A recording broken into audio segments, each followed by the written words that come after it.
Programa Medicina Humanizada. Oferecimento Instituto Caçador e Farmácia Alquimia, referência em manipulados. O programa Medicina Humanizada dessa semana continua na programação do Novembro Azul. E hoje temos um convidado ilustre, Dr. Murilo Viana Santana. Dr. Murilo, muito obrigado pela sua presença. Eu que agradeço, Pedro. Muito obrigado pelo convite, por estar participando do programa. E eu espero ajudar a esclarecer a todos os homens as dúvidas de acordo com o câncer de próstata. Perfeito, muito bem. Bom, vamos começar entendendo um pouquinho da história do Novembro Azul. Como é que começou o Novembro Azul? Então, Pedro, o Novembro Azul ele surgiu um movimento na Austrália em 2003, né? Como uma maneira de estimular os homens a procurar a se cuidar, né? Tratar a sua saúde. Hoje bem sabemos que os homens têm a fama de serem mais relapsos com a saúde, a mulher tem essa maior preocupação com a saúde, né? Então começou aí com esse na Austrália, né? E a intenção não era só o cuidado com o câncer de próstata, e sim com a saúde em geral, né? E com outras doenças que acometem o homem, né? Só que o câncer de próstata é o tipo de câncer que mais acomete o homem, né?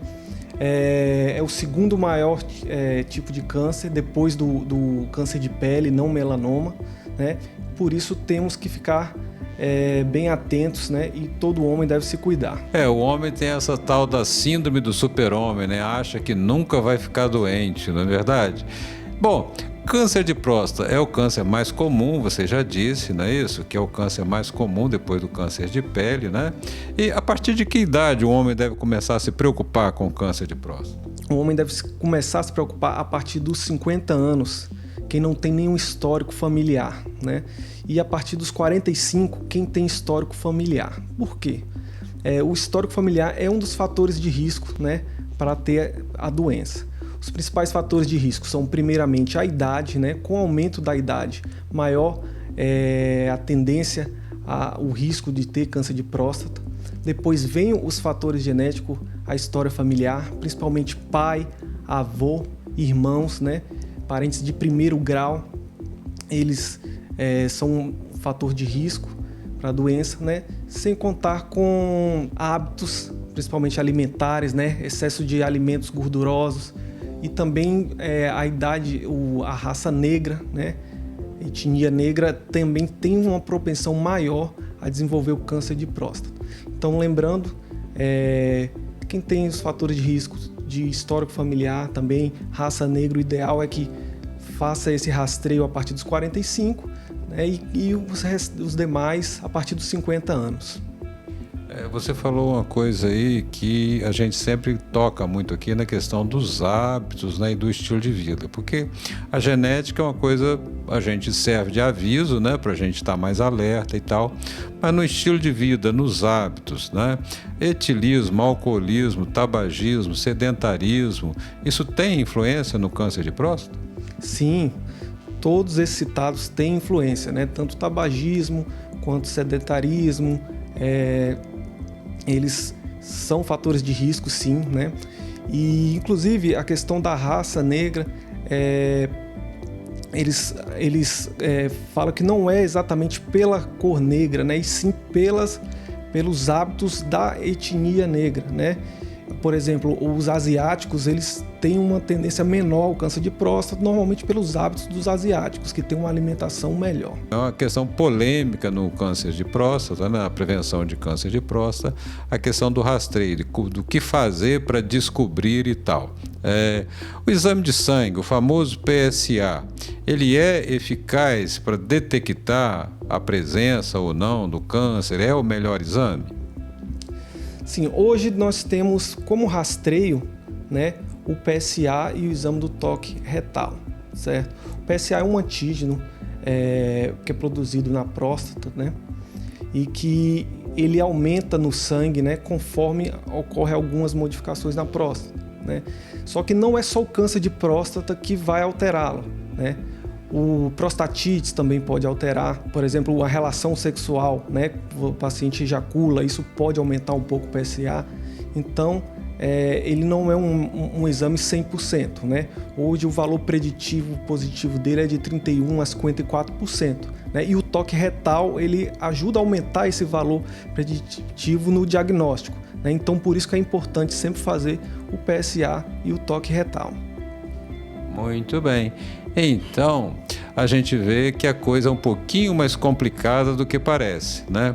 Valor preditivo do exame é a capacidade que aquele exame tem de prever, né, realmente uma doença. Então, quer dizer, um valor preditivo de 30% é um valor bem baixinho, né? Não dá para confiar muito no PSA nesse sentido, não.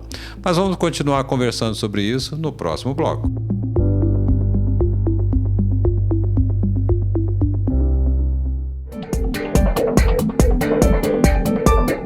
A maioria dos alimentos industrializados é inflamatório.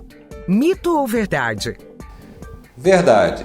A maioria dos alimentos industrializados são inflamatórios.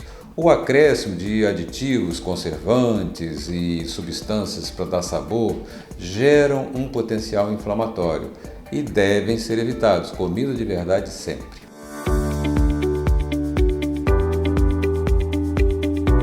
Estamos de volta com o Dr. Murilo na nossa entrevista, mas antes quero chamar a nossa parceira Ragna.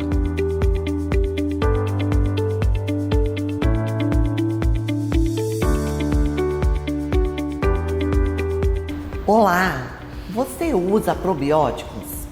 Alguma vez o seu probiótico já veio mandando conservar em geladeira? Olha aí no seu pote. Vou te contar um segredo. Os bons probióticos não precisam ser armazenados em geladeira. Ninguém nunca te falou isso? Mas é verdade. Eles só não podem ser submetidos a altas temperaturas. Eles não devem ser aquecidos, por exemplo, não devem ficar sob a luz direta do sol, no porta-luva do carro, mas eles não precisam ser armazenados na geladeira. Você quer entender melhor o porquê disso? Assiste o programa todo que eu, Ragna Vasconcelos e o Dr. Pedro Caçador vamos te ensinar tudo sobre probióticos.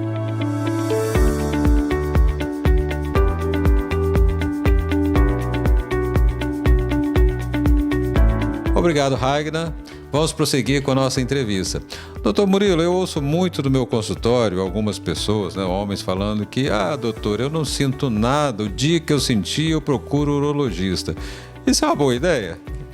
Isso é uma péssima ideia, Pedro. Na verdade, esse é o erro que os homens mais cometem, né? E depois que comete esse erro, não tem mais conserto. O câncer de próstata, normalmente, ele é assintomático, né? Por isso, deve-se fazer o exame anual como uma forma de rastreio. Quando se dá sintoma, quando o câncer de próstata dá algum tipo de sintoma, é porque já está numa forma muito avançada, né? Que tem uma chance de cura mínima, né? Então, o ideal é que o paciente vá anualmente fazer o rastreio do câncer de próstata, tá? E outra patologia também que pode dar sintomas, né, é a hiperplasia benigna da próstata, que é um aumento benigno que acomete também a maioria dos homens a partir dos 50 anos. Essa hiperplasia, ela vai dar sintomas, né, como dificuldade para urinar, né, e que são os mesmos sintomas que o câncer de próstata causa quando ele está mais avançado, tá? Então é importante que o homem faça o rastreio, tá? O exame anualmente para diagnosticar precocemente o câncer de próstata e aumentando suas taxas de curas. Lembrando que essa taxa de cura com o tratamento correto chega acima de 90%. Tá? Então, por isso a importância desse diagnóstico precoce. Muito bem, acho que ficou bastante claro, né, a importância do diagnóstico precoce, porque só de você pensar que existe um câncer e que 90% dele pode ser curado desde que o diagnóstico seja precoce, já justifica bastante procurar fazer o exame de próstata para se livrar dessa doença. No próximo bloco, vamos falar um pouquinho do tratamento do câncer de próstata.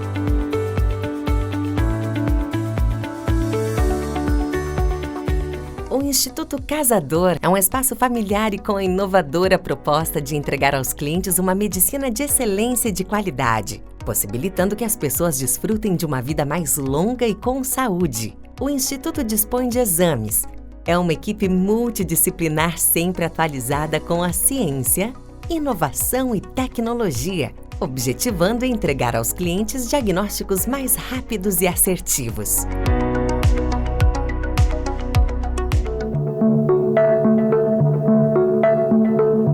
Você sabia que a maioria das vitaminas são corantes naturais e por isso um prato colorido com grande variedade de cores fornece a maioria delas? E por isso também é comum fazer xixi amarelo ou vermelho quando tomamos vitaminas.